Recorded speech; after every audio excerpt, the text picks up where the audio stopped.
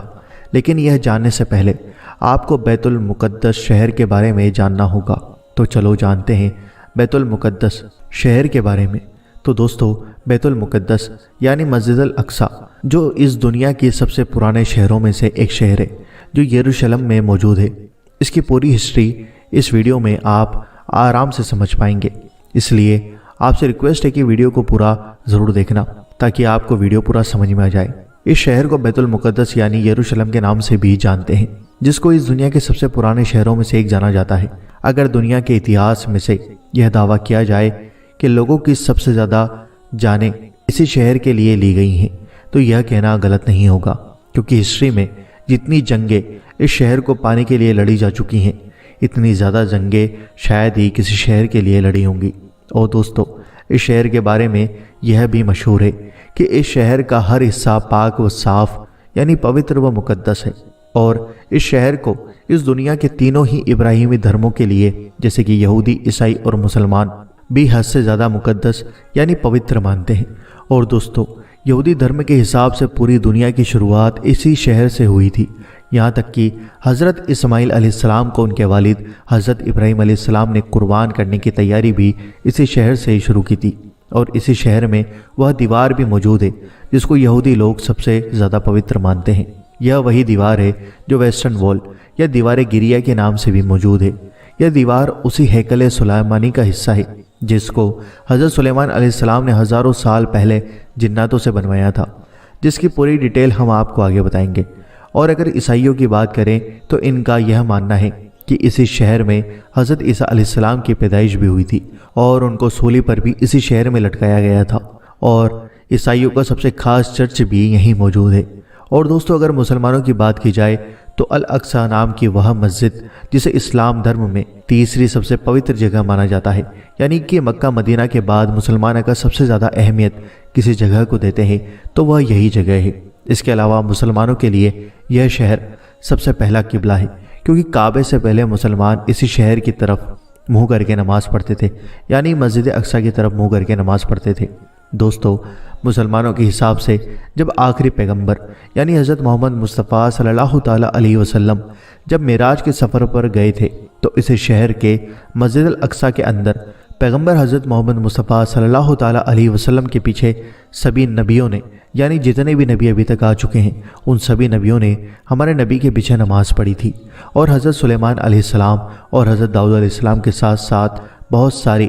نبیوں اور بزرگوں کی قبریں بھی یہاں موجود ہیں، جس سے اس شہر کا مرتبہ، اس شہر کی ویلیو اور بھی زیادہ بڑھ جاتی ہے۔ شاید اسی وجہ سے اس شہر کو پانے کے لیے بیتے اتہاس میں مسلمان اور عیسائیوں کے بیچ جنگیں ہوتی رہتی تھی، اور ان کی یہ جنگیں صرف 15 یا 20 سال تک ہی نہیں چلی بلکہ کئی سالوں تک چلتی آئیں۔ اور آج کے زمانے میں بھی اس شہر کو پانے کے لیے یہ جنگ ہو رہی ہے، لیکن فرق صرف اتنا ہے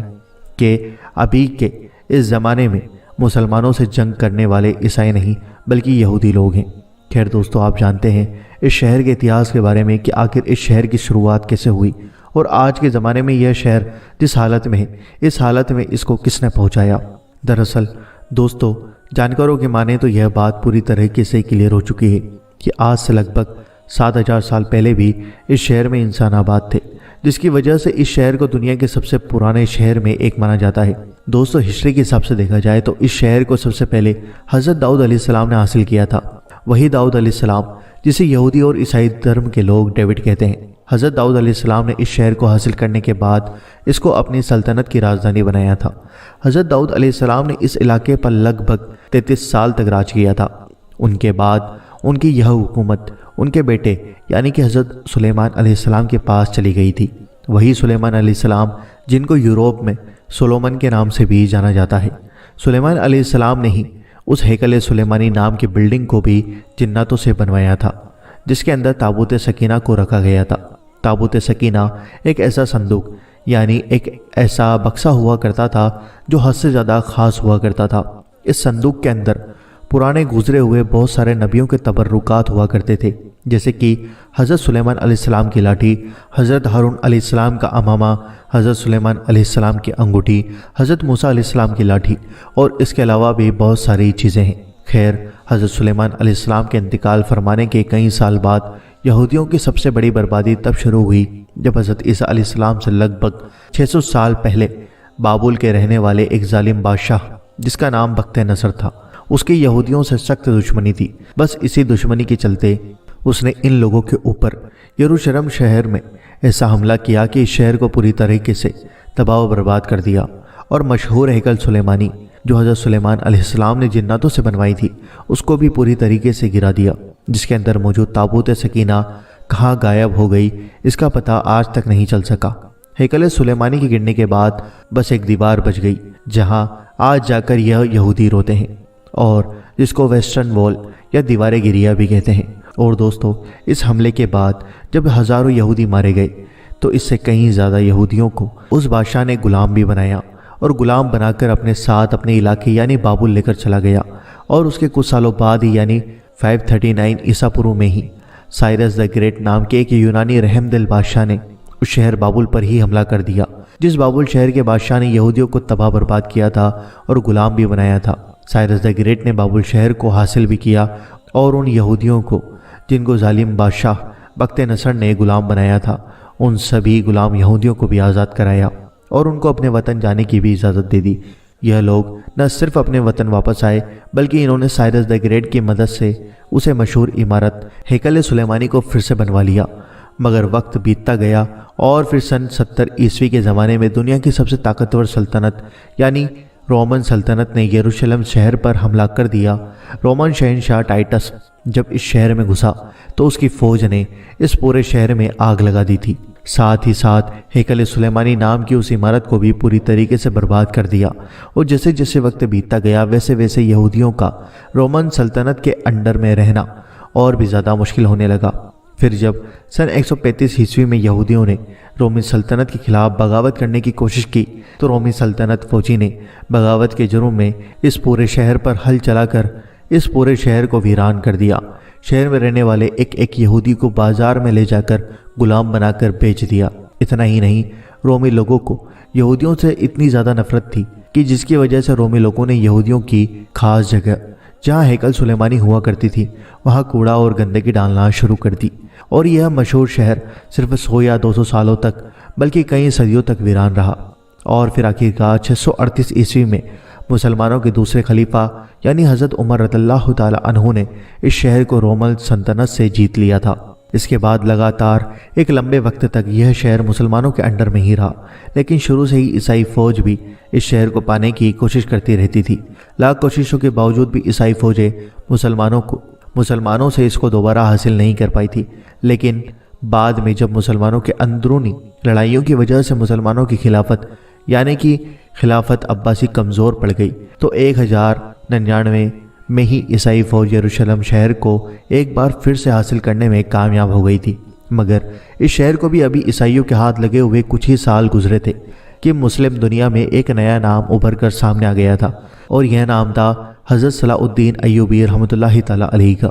وہی صلاح الدین ایوبی جس نے بچپن سے ہی اس بات کی قسم کھا رکھی تھی کہ وہ ہر حال میں عیسائیوں سے اس شہر کو دوبارہ حاصل کرے گا۔ یہی وجہ ہے کہ حضرت صلاح الدین ایوبی نے شروع سے ہی اس شہر کو حاصل کرنے کی کوشش شروع کر دی تھی، اور آخرکار 1187 میں یعنی 100 سال پہلے ہی ایک بار پھر سے یہ شہر مسلمانوں کے انڈر آ گیا تھا، یعنی صلاح الدین ایوبی نے اس شہر کو فتح کر لیا تھا۔ اس کے بعد بھی دوستو اس شہر کو پانے کے لیے عیسائیوں اور مسلمانوں کے بیچ کئی جنگیں لڑی گئیں، مگر لاکھ کوششوں کے باوجود بھی عیسائی لوگ دوبارہ اس شہر کو مسلمانوں سے نہیں چھین سکے۔ اگلے لگ بھگ 600 سے 700 سالوں تک لگاتار یہ شہر مسلمانوں کے انڈر میں رہا۔ آپ کو بتا دیں کہ پھر 1517 عیسوی میں اس شہر کو سلطنت عثمانیہ کے طاقتور سلطانوں میں سے ایک سلطان یعنی سلیم اول نے فتح کر کے اپنی سلطنت میں لے لیا تھا، اور پھر 1517 سے لے کر 1917 تک یروشلم شہر سلطنت عثمانیہ کا حصہ رہا تھا۔ اس پورے دور میں سلطنت عثمانیہ نے اس شہر کو بڑی تیزی کے ساتھ ڈیولپ کیا۔ اس شہر کے الگ الگ دیواریں بنوائیں